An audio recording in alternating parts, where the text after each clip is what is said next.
Hi everyone and welcome to Dance Podcast Season 3. I'm your host, Jasmine Cook. This is a dance science podcast presenting discussions with global industry leaders, aiming to make research and information more accessible and enhance dancer wellbeing, health and training at all levels of the sector. New episodes every Monday, 6 a.m. London time. Thank you so much to The Place for sponsoring today's episode. Located in the heart of London, The Place is a creative powerhouse for dance development that is leading the way in dance training, creation and performance. One of Europe's most exciting, innovative dance spaces, where artists from all over the world come to push creative boundaries, to experiment, and to perform outstanding new work. The Place is home to London Contemporary Dance School, a 288-seat theatre, an extensive range of classes, courses, and participatory opportunities for adults and young people, and professional development programs for artists. Check them out at The Place London on Instagram, and they'll also be linked in the show notes.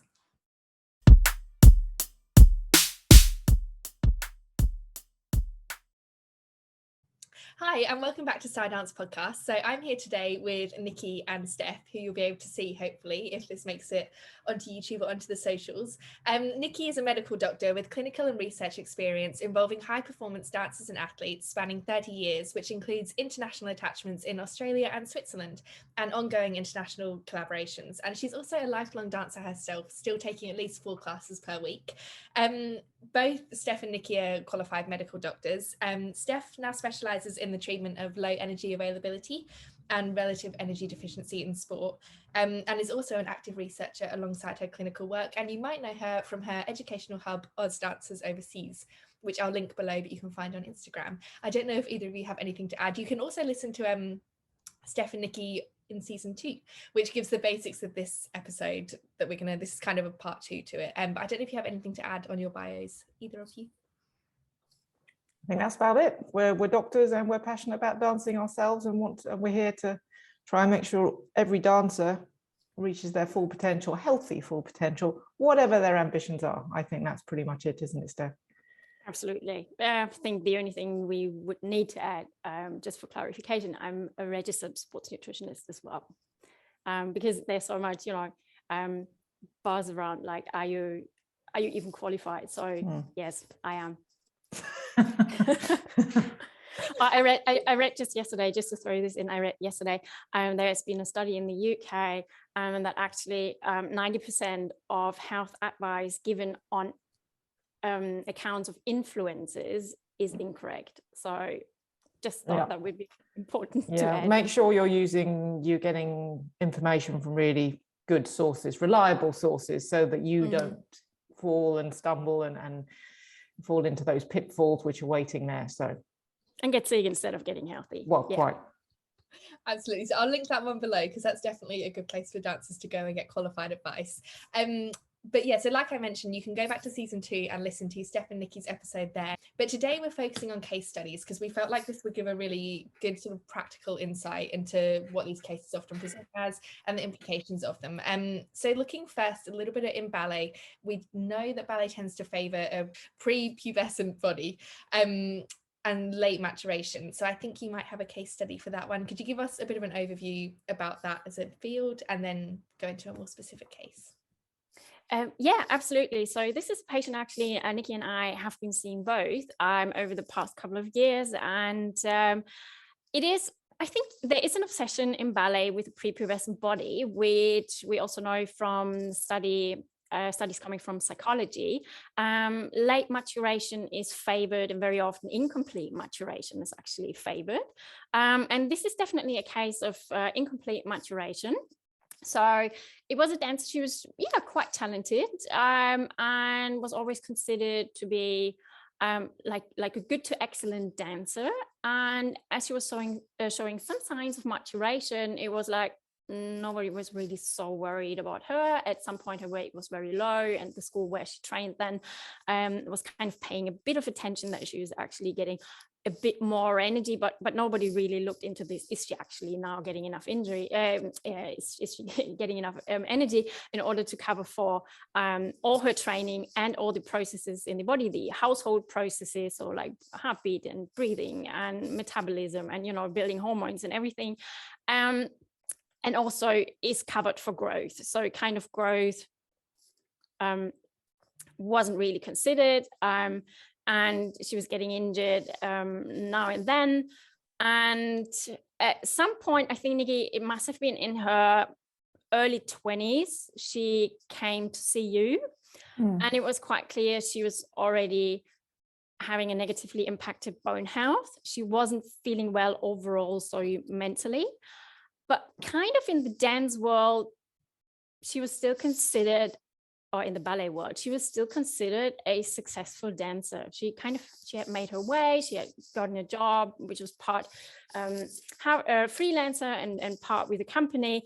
And she just wasn't feeling great. And I think, Nicky, that's when you then first came in. So last sentence from me is nobody ever really noticed that there was something going on.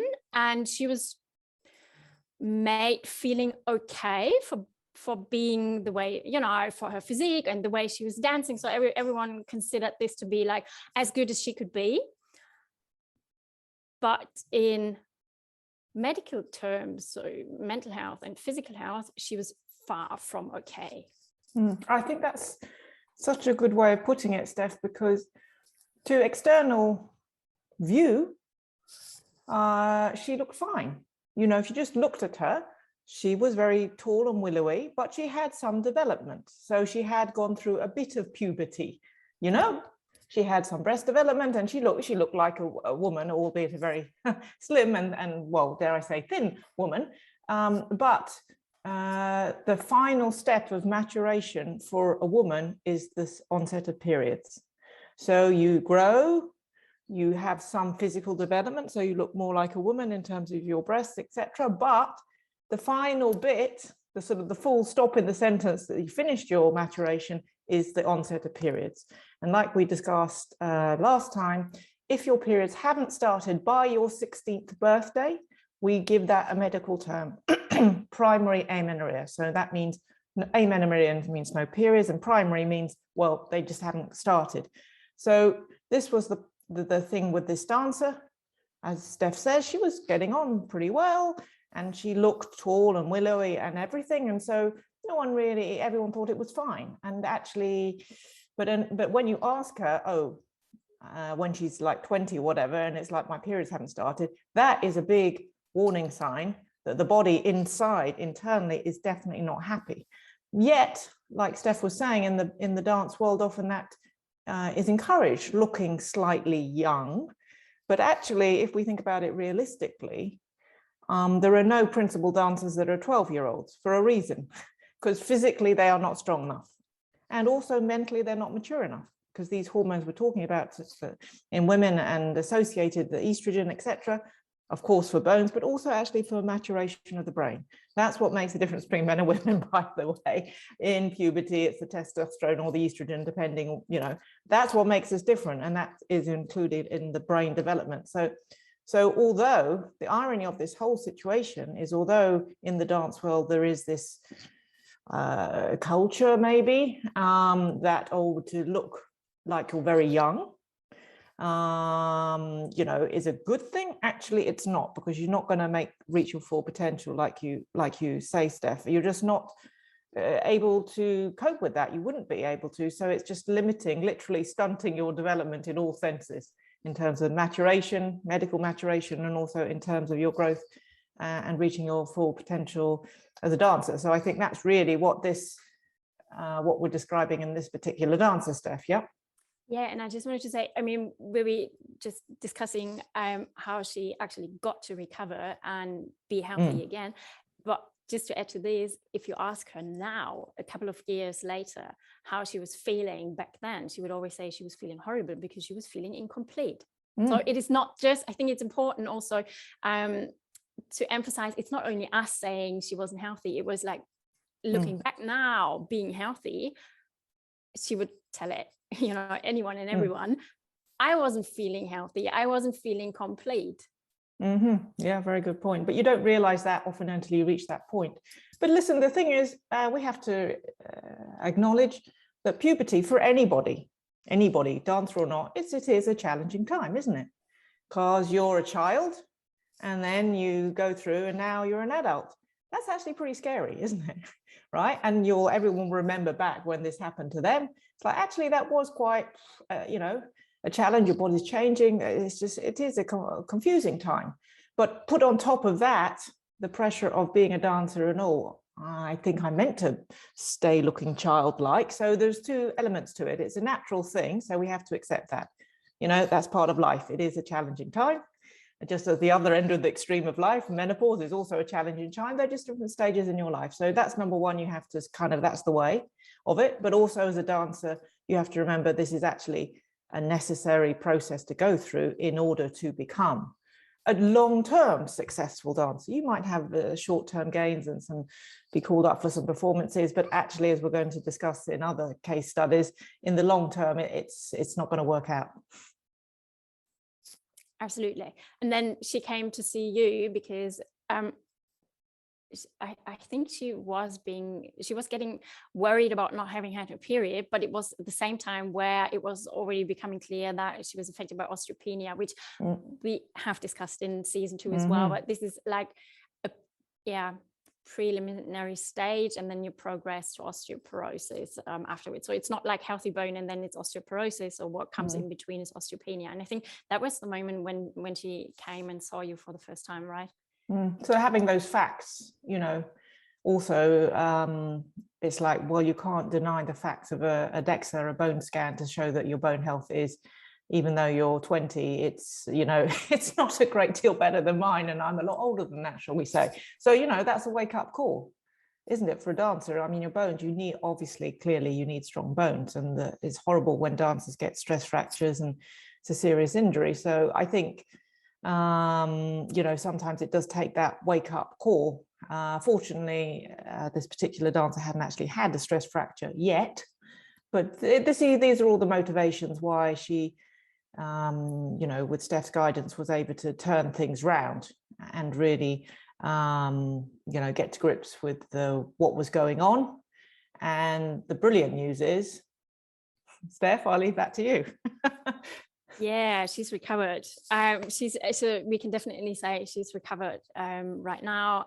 We do have, it's a bit courtesy of COVID, to be honest, because COVID actually did slow her down to a degree that her body was finally able to catch up with everything. But I have to say she had made huge progress already prior to that. So COVID kind of was just the last bit in this recovery. And I so admire that she then just said, okay, now I go for both, like COVID recovery and amenorrhea recovery.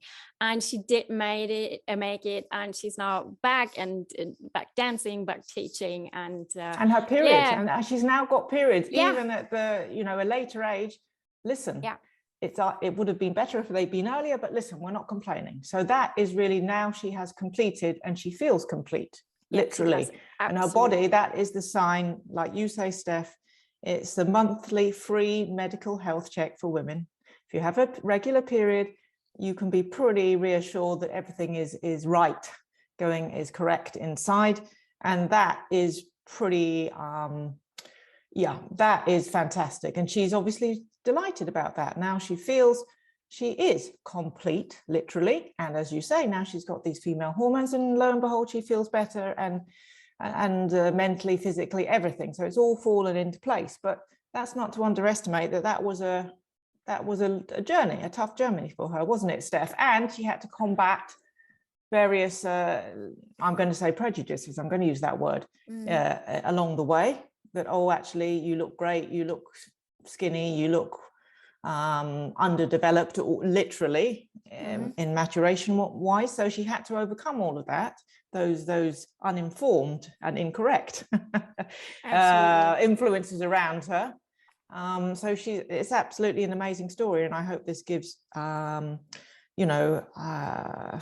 anybody listening who is in this situation, whose periods haven't stopped and they're over 16, it's never too late, right? So, you can turn this around, and you will feel a lot better if you do. Absolutely. And you will dance better. She will absolutely dance better. She's getting through her training in a way that is just so different to how it was before. She did have to fight also this prejudice, again, being told by uninformed others. of, oh my gosh, you will look so like big. You will look so big, you know, recovering your periods will make you look so big. And actually, yes, she did gain, let's say, significant amount of weight, more than she ever thought was possible. And she says she's still fitting in the same clothes because, you know, she is leaner than ever, but in a sense of really lean muscle mass and not messed up body composition, as we discussed it in season 2 of your podcast. So yeah, it's again a sign that if you're working for your body, or, you know, if you are your body's ally, you will actually see results you never thought were possible in the first place, you know. And also now that mental strength, now she will hear those unhelpful, uninformed comments because now she's mentally stronger. She has mental resilience. She's been through this process. She's got hormones working in her brain. And so now she knows that actually these comments are incorrect, unhelpful, and, you know, she can block her ears out to them. But whereas before she would have taken that because her brain wasn't fully matured and she was in this anxious state. But now that is the other thing about hormones, that it's also for your mental health, your mental resilience, so that now you can rebuff those comments. I mean, it's still not great. I obviously wish those comments would stop, but nevertheless, if you're listening to this and you've had those comments, oh, this costume won't fit you, and etc., please be strong. You know your own body. So I think that's the key message for that particular dancer. And Steph and I are so delighted for her. You know, it's always going to be a continuous thing, you know, and we're always there, aren't we, Steph? If some people, you know, if something happens, there might be sometimes when you are at a low for whatever reason, and one of those comments might affect you. And so that's the time when, you know, to keep strong, basically. Absolutely. And I mean, she's going back into an environment where there are constant triggers. We all know that. Exactly. All of those we introduced today live in this environment, in this sort of environment. But yeah, absolutely. Really amazing case. And yeah, kind of, I think we're just so happy for her, right? Exactly. Can I just ask, so you've done a lot on what it causes in the body, and Nicky, you just touched on it there about what it causes in the mind. Could you give a bit more? So you gave quite a lot about her recovery mentally, but what did she struggle with mentally before her recovery? Like what? Well, I mean, I'll just say one thing, and then Steph, because she, you know, helped her, especially, you know, break through that barrier.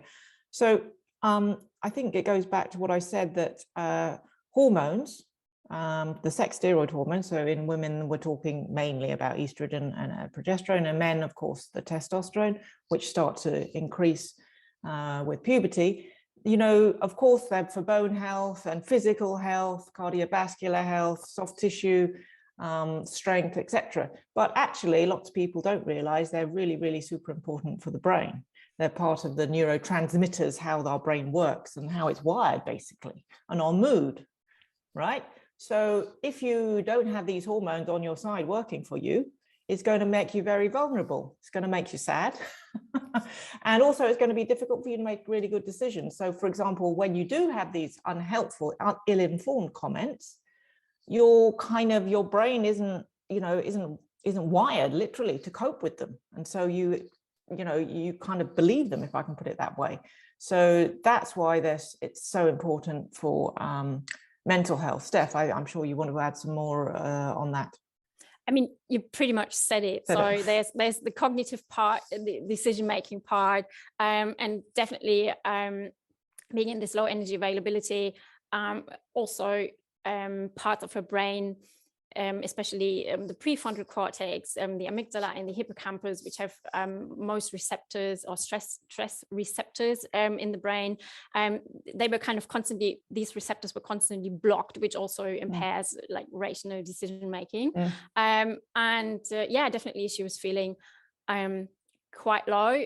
But I think her biggest problem was really feeling incomplete. Like, I don't deserve all of this because I haven't, my maturation isn't as far as it should be. So I'm not deserving what people like a special role or a special job, or, it was it was always that she was not feeling complete. And I think actually, looking back at this, so in hindsight, it is such a beautiful way of saying it, because it is a bit of an umbrella term, feeling incomplete. But then again, it also shows how much it impacts other people, you know, or those suffering from low energy availability, amenorrhea of any sort of kind, any kind. So yeah, she was really struggling with anything she does is actually, even if people say it's not good enough, it is not good enough because she's not far enough in her maturation. So it's sort of self-esteem, isn't it? That Yeah. your self-esteem, and you think that you're only going to be valued because you're thin. Yeah. Effectively. Or you know, but actually. And then you are thin, and then you think you don't deserve what you just achieved. Yeah, so it's a vicious circle. Yeah. It's a vicious circle. But if you can break that, because your hormones are there, and you feel more confident, you can think rationally, all those things like that we've described, then you know it all falls into place. The body is an amazing thing. By the way, the body, however many millions of years of evolution, the body is absolutely incredible, and it runs fantastically if you give it a chance to. But if you intentionally, well, I'm going to say self-sabotage, but that's meant in the nicest term. It's obviously sometimes the subconscious, as we're going to go on to discuss. You know, you're not intentionally, of course, no one's intentionally going out to make themselves ill, but it just through various circumstances, external, etc., it happens that way. And so the poor body is really struggling. And so if you can put all the behaviors in balance, then lo and behold, the body actually will work for you. That's what it's programmed to do. That's what it desperately wants to do. But you just need to give it the thing, you know, there's some minimum things so it can do that for you. Absolutely. And I think that's such a good moment to just maybe go on, if Jazzy doesn't want to ask something, to go on to how does it happen actually, totally, yeah, not being aware of, you know, that energy intake is just not sufficient. So because these cases happen as well, and it happens more often than we possibly believe they do, you know. Yeah, I was about to say maybe we should move on to a secondary one, but I was just going to say that link between the body and the mind, I think, is something people don't always actually realize, that there is that direct link with the hormones. That's so important to point out, so thank you. But yeah, on to your next case study if you're ready. Yeah, so secondary amenorrhea, big difference or main difference is your periods started at some point, preferably when they should have started the latest at age 16. So they did start, and then at some point in your career you lose them again. This could be very soon after your firstborn, or this could be years later. And I see that actually happen very often when dancers progress from after their graduation, and then they progress into either apprenticeship or trainee programs, or also into a code of ballet contract. And then you're suddenly in a new environment, and you, of course, you know, everything's new, and you kind of want to fit in, and you're trying to adapt to this new culture. And then maybe you end up in an environment where the culture is like 20 minutes, 30 minutes lunch break only, and everyone's having a smoothie. And I'm not talking about the big smoothie with oats and, you know, loads of I'm talking about like some fruits and being made a smoothie. So maybe that's normal then, and you kind of adapt to it. And of course, exercise does suppress appetite, so you're not even feeling it really. And then a year into your apprenticeship, period is gone. You've lost, in this particular case, the dancer had lost 4 kilos. She was still dancing okay. She wasn't injured at this point, but her period was gone, and it was not making her feel great. And she was kind of aware of that. That's not really good. And then she reached out and tried very carefully with very minimal adaptations to her training to recover. And again, courtesy of COVID and lockdown, so she wasn't actually infected, but lockdown made her slow down, which was great. But again, she didn't completely stop training.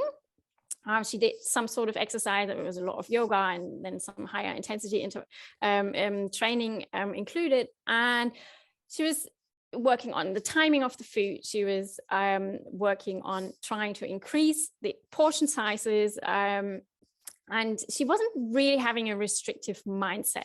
Of course, she was somehow influenced by comments about having a thinner body, and she knows that in the company she dances with, like, thinner bodies usually are cast for more significant roles.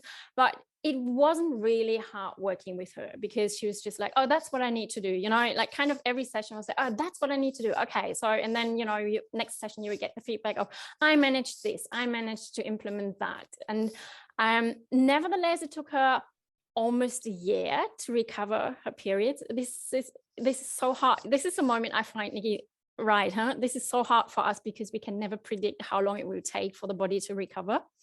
And even with a non-restrictive mindset, it may take a year. At the end of the day, yeah, as I said, thanks to lockdowns, she could recover 2 cycles, then went back into training and into rehearsals, lost the 3rd one. And that was her final wake-up call, where she said, like, no, I'm not going to let this happen again. And then summer break came and she could work on it. And now she's fully recovered as well. And this is one of these very, I'd say, typical cases where it's really unintentional, where there's no let's say mental predisposition to it, in the sense of disordered eating thoughts or patterns, but it still does take time. I think that's really important to say. Yeah, so this is, so just to sum up what Steph just said, so this is a female dancer with secondary amenorrhea, so periods did start, but then they stopped. But like Steph, just to emphasize what Steph says, this was unintentional. It was just because of dancers are busy. You have a big training schedule, we know, and unfortunately very short lunch breaks. And because you needed something quick to grab, that's why she just went with the crowd and got a non-energy dense smoothie. So it was just a case of, balancing the energy intake and the training demand. Sometimes it takes, you need to tweak both. So we're not talking, just to emphasize what Steph said, often we have dancers and athletes come to us and they're really scared. They say, my periods have stopped, but I'm really scared, or they've just plucked up the courage to come and see us because they think we're going to say, you've got to stop dancing entirely. Just to emphasize, that's not, very rarely, I mean, it will, well, I'm not going to say never, right, Steph? There will be some dancers who have got an eating disorder and they're very underweight and they're actually very ill, and frankly, they shouldn't exercise and they need to be in hospital.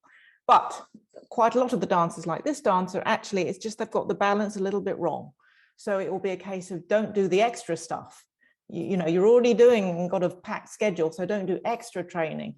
And, maybe in a rehearsal where appropriate, it is a rehearsal to practice the placement, the timing of the music, not necessarily to test, can you do the steps full out? We know you can do the steps full out. So it's just a case of being mindful of your energy expenditure and also being practical. If you have only a half an hour lunch break for, half an hour lunch break, 20 minutes or short lunch break, guess what? You've got to go for something that is quick and easy, but it's got to be really energy dense packed. And this is where, you just have to sort of plan ahead. But dancers are excellent planners. You wouldn't turn up to a rehearsal or a class, would you? With the wrong shoes, with the wrong costume, at the wrong time. I mean, you wouldn't do that as a dancer. That's just not, so all you have to do, it's the same thing. You just have to add on that list of be prepared, of make sure you have planned, or you have in mind, or you're prepared, or whatever it is, something that's going to be quick, easy, and give you the energy you need. So I think that sort of sums up this particular dancer, I think, Steph. Yeah, and I think in this case we should add, I think she had this idea, because she had seen this on the socials, of course, that everyone who wants to recover their periods need to like morph into a couch potato.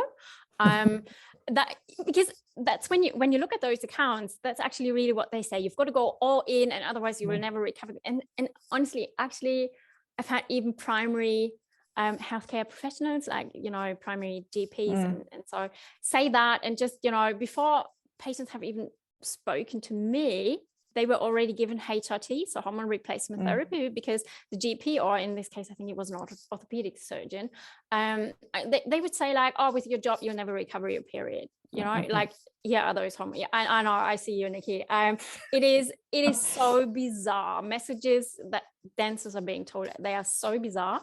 And actually we have some really good open access medical evidence now. So I send this link to you, Jazzy, that you can link it in the show notes and everyone can read it. We have now randomized controlled trials, which is pretty much very high quality in medical trials. And we know now that over the course of around, it was, I think the most valuable data was between 3 and 6 months, but they looked at them over 12 months, so over a year. And if female, it was athletes in this case, but if female athletes kept exercising but increased their energy intake to a degree that we, I think, totally agree with Nicky, and which we see very often in practice is very practical. They can keep exercising and still regain their periods or restore a more regular menstrual cycle. So that's actually possible.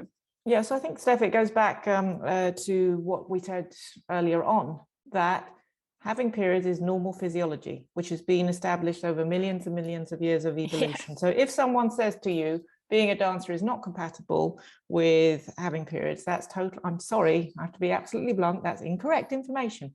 However, you know what I mean? It's the same for an athlete. So if you get told that, please just, bear that in mind. It's normal physiology, regardless of how much exercise you're doing. If your periods stop, then obviously you haven't got the balance right. Simple as that, right? Okay. And the other thing is, sometimes it's kind of easier. Oh, just give a sticking plaster. I mean, thank goodness HRT, we've had this discussion before, never the contraceptive pill. HRT, true, it is an option if the bones are really bad. But even if you give HRT because of you're concerned about bone health as a doctor, that is not a get out of jail card.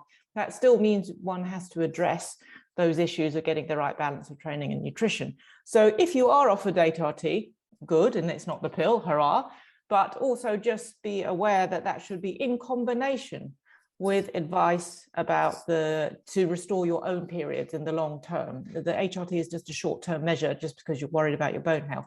So I think those are the main points in this for this dancer. But also it's a better thing because then you feel in control. That's all about, you are in control of this, right? It's your body. So it's much better to figure it out and work it out what works for you, rather than having to rely on or be told that this is normal, that your body isn't working correctly. It's like, that's strange. Anyway, so I think that sums up that one, right? Yeah, that's really interesting. I think it's interesting as well to consider how it can be voluntary or involuntary, which isn't something I've really thought about before. So I think you might have a case of someone who, so was the one we just did voluntary, and then this one would be involuntary. Oh no, other way around. Other way around, right? Yeah, exactly. The first one been involuntary and this one will be voluntary. So could you give us a bit of an overview of that one?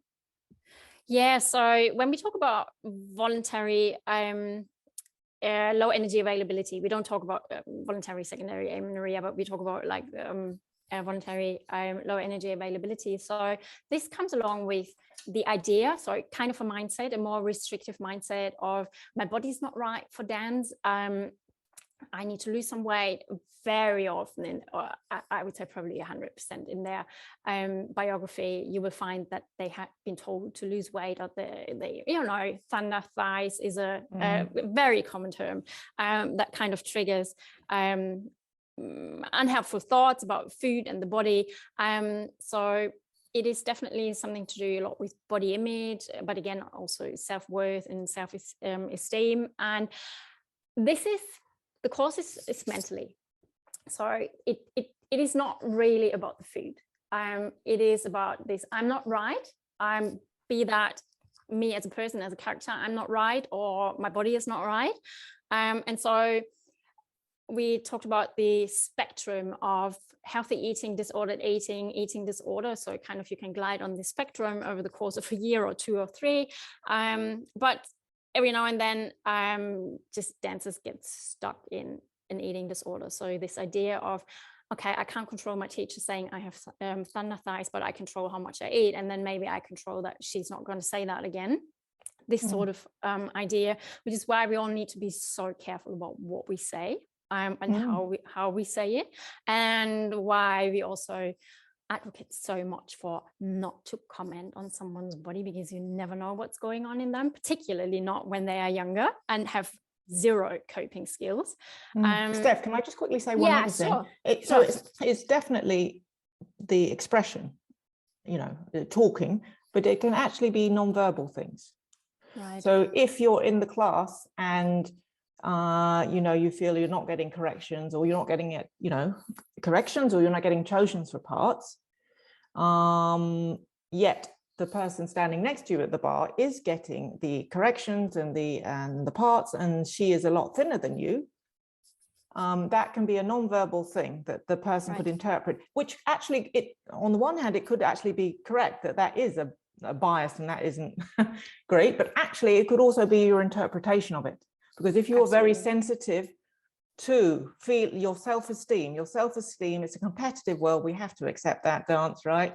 And you want to figure out how you can, you know, make it, you might have it in your mind that, oh, maybe it's because of that, and, you know, because I'm not worthy of that. So there are so many, it could be a misinterpretation, or it could be actually a genuine bad comment, whether that's verbal or non-verbal. So I just wanted to add that. No, totally fine. And I also, I think I should also say, it is not that it's always, you know, ballet alone, or these comments made in the ballet world are not the single cause. Sometimes they are, but very often it is really about what's going on at home. How did they grow up? Problems at home, problems at school. And not talking about ballet school here. So there's heaps of reasons how this can develop.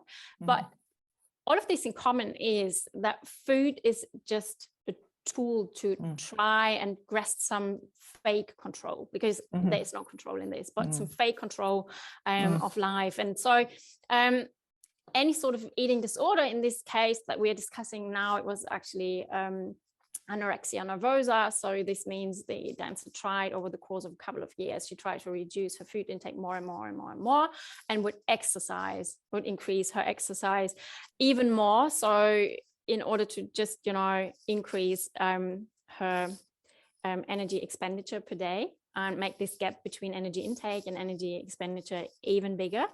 And in this case, the focus is, of course, on trying to establish a healthy relationship with food, but far more mentally challenging, because most of the time I actually refuse the treatment if not a psychologist is involved as well, because that is just not psychology, not my profession. As it is a mental disorder, we just need them on board as well. And this idea of, I just saw this perpetuated on the socials probably last week. Like if she had an eating disorder, she'd never be able to dance like this. This is just, it is just so ignorant. It's just like, I don't even know how to say it. It's so ignorant, because as Nicky said, the body is so smart and it would do anything to make you survive, anything. And let's say a genetic heritage is actually that we can move. There are other, you know, and I know you love to say that, Nicky, our body still thinks when we, you know, drag it to dance training, it still thinks, oh, that's stress like running away from a saber-toothed tiger. Exactly. And prioritize, it will prioritize that, yeah. Absolutely. Exactly, it will forever prioritize this movement, whatever movement you're doing to it, and you can't talk it out of, oh, it's just a dance class, you know, it's not going to understand it, and so it will let you move, but it will shut down more and more processes in your body. And so it is ridiculous to say that, it is ignorant to say that, yeah, in these cases, definitely, yes, the healthy relationship with food is very important, but just as important, if not even more, is actually the mental work. So very different. Yes, Steph, and so just to pick up on that point, it's actually unpacking what because it's not about the food per se, it's about some like fake control. That I thought that was a very good expression, fake control, because you're not really in control. It's your brain that's making refuse anyway. But anyway, it makes you feel better, or it numbs that, or whatever it is, the expressions you want to use. So I think that Steph and I, we see this a lot. You know, it's trying to unpack that or find out what it is, or just, it might be a combination of factors, by the way. Whatever that is, that needs to be dealt with then, because otherwise what's going to happen if, you know, the standard way of treating an eating disorder is just get the person to eat, get them to put on weight, and then it's like, oh, you're cured. See ya. That's it. And guess what? Because you've still got something going on here that started it off in the first place, it's not the long-term solution. So you're absolutely right, Steph. I just wanted to emphasize that point, that trying to explore what's going on and trying to address that will mean that you know, you're better able to, better equipped to deal with that in the future. Because let's be honest, life is like this. It might be a dance teacher giving you this comment, or it might be in future life, it might be, you know, breaking up with a boyfriend. Because life has stuff goes on. So if you haven't been able to recognize that and deal with stressful situations, whatever, then actually it's just going to be a recurring theme. So I think that in this situation, it's not so much recovery, but it's actually just sort of coping, dealing with it. How can I say it? Understanding yourself and having in place strategies, and, you know, to stop you going down that way. That's why the cycle, isn't it, why the psychological side is important, Steph, right?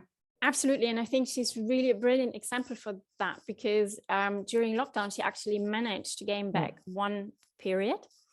And the moment, and I so appreciate that she was so open about it. The moment it was there, she was like, but now I want to restrict again, because now I got it. So I want to restrict again, which is such a clear sign that we're not there yet. Yes. We are somewhere in recovery, but we are definitely not yet in the final stages of recovery. Yeah, I think this really illustrates very well how challenging this process is to help her recover, in contrast to the one we were just discussing 5 minutes ago. But to be positive, if anyone's listening to this and you have had an eating disorder, or you've still got an eting disorder, it doesn't mean that you're a write-off. You know, it will be tough. We have to say that, right? We're going to be realistic, but you know, trying to deal with it sooner rather than later is better, because then you're going to have a happier life, basically. And there will always be challenges coming up in life, and unless you're ready and you've got the strategies and recognize it as a trigger, then you know it's going to be a recurring theme, as in this dancer. So we're trying to give an overall positive message, but we're just trying to explain why it's, you know, it is challenge. It's not easy, but hey, life isn't easy, right? So right. And I think that's a good moment to throw in a message for teachers as well, because her teachers did know about her trying to recover, and they did push her like crazy. So that definitely wasn't helpful at all.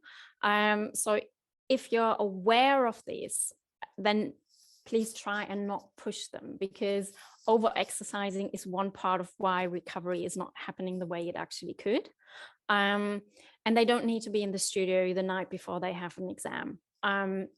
So that's definitely one point of it. And another one is the environment she is in. She is still a student.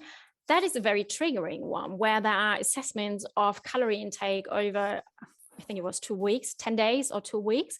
And then a discussion of what did I eat that actually was having empty calories. There is no such thing as empty calories. So trying to really, this curriculum was trying to eliminate any fun or emotional pleasure you could have while eating foods, which is a big part of recovery. That it's not always, you know, about the energy you are eating, but also eating is part of our social life, part of our emotional life, you know. So hugely triggering environment, which is not making it easier. She's a tough cookie though, so absolutely she will in the end. She will manage. She has come so far already. But again, just to say, it is secondary amenorrhea we are talking about. but there's no one size fits all when it comes to recovery. You've got to look at the individual. And I think what you said about the teachers, by the way, when, you know, we know that there are some excellent teachers out there, but equally, and also some teachers who might not be aware, for example. And certainly I know, I'm sure Steph's the same, when I'm working with a dancer or an athlete, with the permission of the dancer or the athlete, I say, can I have a word? Can we have a three-way discussion with your coach or teacher, whatever? Because otherwise, if we give them advice, it's like, okay, you know, you need to tone down the training a little bit. You need to more consistent fueling or whatever. But then the teacher or the coach isn't aware of that and just gives them a really hard schedule. That's difficult. But if, and all the, I have to say to date, all the coaches, certainly, maybe some teachers, it's a little bit, we're still working on that, you know, they understand it's like, this is a team. So please don't give them this massive schedule if we're trying to sort this stuff out, because otherwise then there's extra pressure on the dancer. Oh my God, I've been told I've got to go into the studio the evening before the exam, and yet I know that actually that's not really what is going to be helpful. So I think that's the other thing, you know, for teachers listening to this, you know, we're all on the same we're on the same team, by the way. So, you know, right. Always happy to discuss that. And then the final point you made, Steph, there, you know, food, yes, it is fuel, but actually we forget it's actually taste and enjoyment and social, especially the taste. I was telling you, Steph, yesterday, I was listening to a very good program with a chef that travels with the cycling team. And he said it's food first and it's taste first, because cyclists have to eat a lot of food, right? As dancers should, by the way, because they're exercising all day anyway. And so he went to a lot of effort to make it appealing and make it, like you said, personalized. You know, not everyone likes, I don't know, a particular thing, but if there's an alternative to that they like, then that's much better, rather than it's feeling like an obligation, I've got to eat this thing. But actually, if you could eat something that you prefer, which is equivalent, then that's great. Another reason why meal plans are not working. So voila. if anyone ever writes me an email like, do you write meal plans for dancers? This is like, no, I write them together with you so that I know you enjoy it, and so that I know that you know why you are eating what and when. But you like what's on the suggested list. Exactly. But me writing for you, and then, you know, like you just take it and that's your blueprint for the week, that's not happening. Mm-hmm. Yeah, definitely. And I think hopefully this podcast and your page especially, Steph, is useful for teachers to kind of get a background information about what they would need to know for dancers. Have you got, just as our last one, if you've got 10 more minutes, have you got a male patient as well that could be an example? Nicky, do you want to go first? I do the young one. Yours is a younger one, yeah. I've got a younger male dancer, and then Steph's got an older male dancer, which sort of shows the continuum. So a couple of years ago, I worked with a young dancer still in training at a vocational school, pretty young, 14, 15. Anyway, and he got it into his head that looking at all in the mirrors, thinking that he looked fat or too big or whatever you want to say. But he definitely wasn't, by the way, because actually restricting very much what he was eating, and actually pretty ill in class, feeling dizzy and faint and things like this, and just not able to jump, just did not have the energy. But because it was in the school environment, you know, there was pressure. Everyone else, so-and-so was only eating a lettuce leaf, so maybe that's what I should do. And you know what I mean? So it was that situation. But actually, this, despite his young years, he realized that this just wasn't working for him. He was going into a class and he couldn't jump, and he was feeling dizzy and fat, you know, so it's the penny, he realized that something wasn't right. And so when the way I sort of helped him put some practical things into in place was, I asked him, you know, what's a male dancer that you aspire to be? He wanted to be a professional dancer. And I think I can say the name of the dancer, Stephen McRae from the Royal Ballet. And he said, gosh, I really want to be like him. I want to have that jump. I want to. And I said, yeah, let's have a look at a picture of him. Now, what does he look like? Does he look like you? Does he look really, really skinny? It's like, no, he doesn't. He looks muscular, slim, muscular, but strong, powerful. And that was his motivation. If that's what you want to achieve, and looking at, you know, this is how I am. There's no way I'm ever going to get to that if I continue like this. So it was, that was the motivation. So I think, again, it's all about setting the right motivation for a male dancer, and also that male dancers, I mean, any dancer needs to be strong, but I suppose also male dancers particularly, because they are, when you go to see a performance, male dancers are expected to be the ones with massive elevation, amazing turns, and of course, pas de deux, right? Whether it's, a ballet or contemporary, right? The men have to do some lifting. So they literally need to be strong. And so if you're weak and feeble, it's actually not only dangerous for you, because you're going to fall over on stage, but actually it's really, really dangerous for your partner. So it's it's just not going to work out. So that's my example of a young male dancer realizing that in order to be a successful professional male dancer, you have to be strong. So I think that's a good thing to lead on to your example, Steph, of a male dancer who is a professional dancer. Yeah, absolutely. And he realized, so he kind of was healthy always, but then he realized at some point in his career, like he was no longer being cast for the more significant roles or those, he was aspiring to dance. And at some point he was being told, you don't look like you can lift someone safely. So just as Nicky mentioned, so the company was actually worried. Kind of there could be some sort of accident. And unfortunately, he was left alone with this try and get stronger. So they don't have like Royal Ballet or a healthcare suite where there are strength and conditioning coaches or so. So he was a little bit on a journey of his own, and then ended up doing one of my online courses, and then later I was seeing him one-on-one. And actually the problem, we can solve it. We are still on it, but we can solve it. That he was looking just not strong enough for a male dancer, was due to him being vegan vegetarian, which is not to say that you can't be vegan or vegetarian as a dancer, but he didn't know really what does actually anabolic response to protein mean, and why is it, or can it differ between eating animal products and eating more plant-based products, and why do I maybe need more of those plant-based products in order to have the same anabolic response? And anabolic response means muscle repair and muscle adaptation, and I mean that's definitely what we want every single day as a dancer, I believe.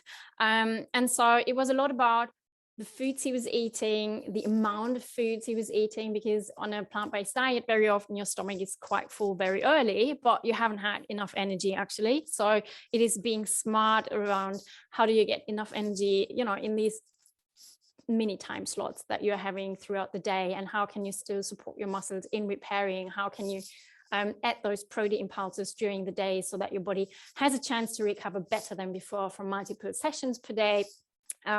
That's how we are on it at the moment. Luckily in his case, there was never the idea, like in Nicky's patient, that he was looking to fat, rather really the opposite. He was kind of, okay, I see what they are telling me, but I feel like I'm eating a lot, so I don't know. And it was really good that he reached out. It was really good that he reached out at this point, because then you can really intervene with nutrition and help adapting to training better, and then like optimize body composition and physique for dance.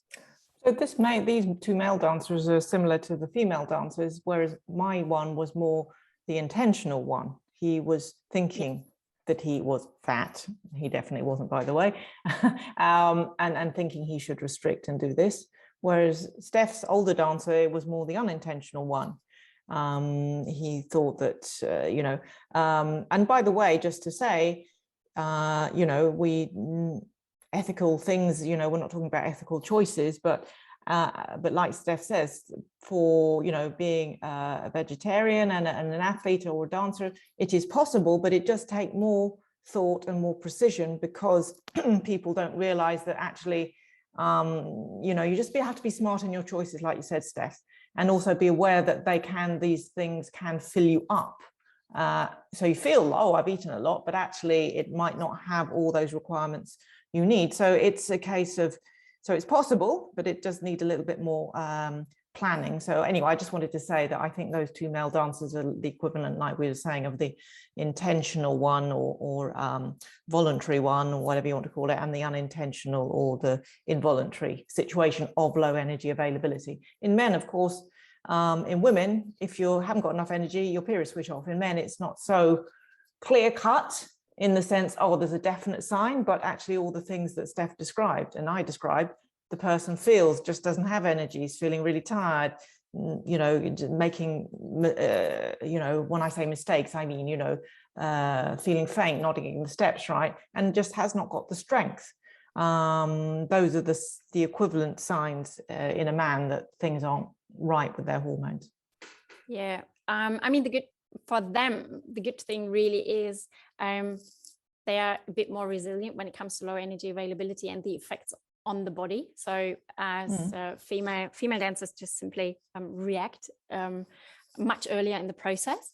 And also usually their recovery is a bit quicker than in females. So that is just the way it is. We've got more and more findings, I would say, Nicky, right, that confirm this. Yeah, we did a study with male and the cyclists in Slovenia, actually. And yes, we found that the male, basically because female hormones have amazing, delicate choreography, right? That's why. Whereas male dancers, it's more of an allegro, strong choreography with the hormone. So that's why I think in semantic terms, that's why they're more, quote, resilient. But on the other hand, I suppose we could also look on that the other way, that you know, it's not so obvious for the male. Therefore, he, you know, that signs are showing early on, and also that we should acknowledge that it is a thing, you know, low energy availability does occur in males. I think hopefully we've got over the thing that, oh, this only happens in women. It can occur in men, and we should be aware and you know, on the ball about that.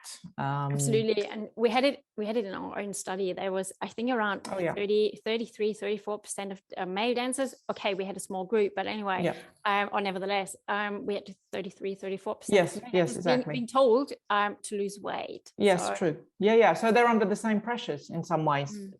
So or in some companies, in some situations. So we have to be aware that it's men and women we're talking about.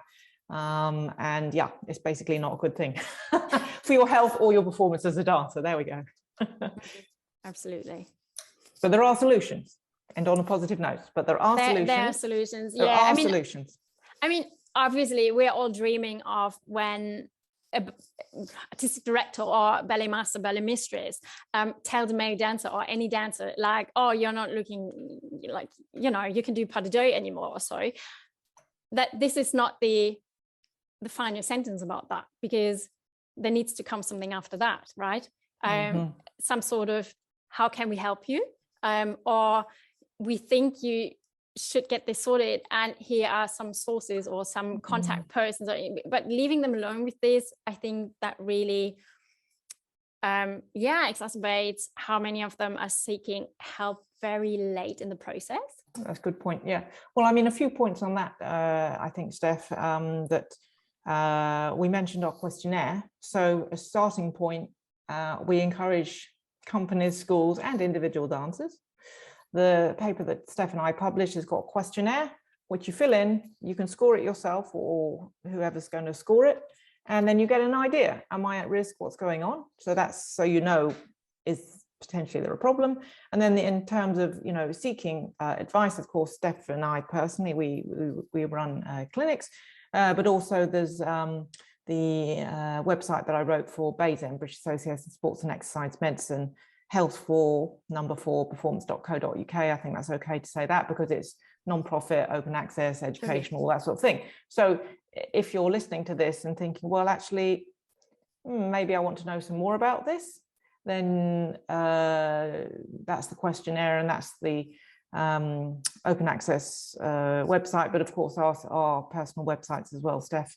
They've got plenty of information, and actually you'll probably recognize quite a few of the the various blogs and illustrations, you know, on the BASEM website as well. So, you know, we're all there is reliable information out there. So no one should feel that, oh, they don't know what to do and they have to rely on Instagram or something else, or hearsay. Please look at these as starting points and on those as sources themselves. Like Steph was showing that paper. If you're really into this, there are, you can go and look up the papers and everything, depending on what level you want to take this. So there are ways you can find out more information. Yeah, definitely. You're both amazing. That's such a useful note to end on. My favourite moment was when Steph was able to pull up the research paper, which you won't see if you're listening, but managed to actually pull a physical research paper up next to her. Yeah, you're both great. This has made, for me especially, I think it's made the practical implications really obvious. So using the case studies I think is so helpful to realise that overtraining, or just training in general, and fuel is so important for performance, health, for mental well-being. I just think it's all linked, and they make it really help to make that really obvious. That's amazing. Thank you both so much for your time again. Just to say to listeners, please check out our episode in season 2 as well if you haven't done that already, because I think it gives a really good background of the theory of a lot of this work. Is there anything else either of you would like to add today? I just want to say thank you very much, and it's always fun discussing with Steph. That's the main thing. Teamwork, right? And yeah, thanks Jazzy for arranging this. Basically, that's what I want to say. Yeah, thanks for having us again. And yeah, I think it's as it is quite obvious, we are always having a blast. Amazing. Thank you both so much. Chat soon. Bye. Thank you. Thanks. See you. Bye.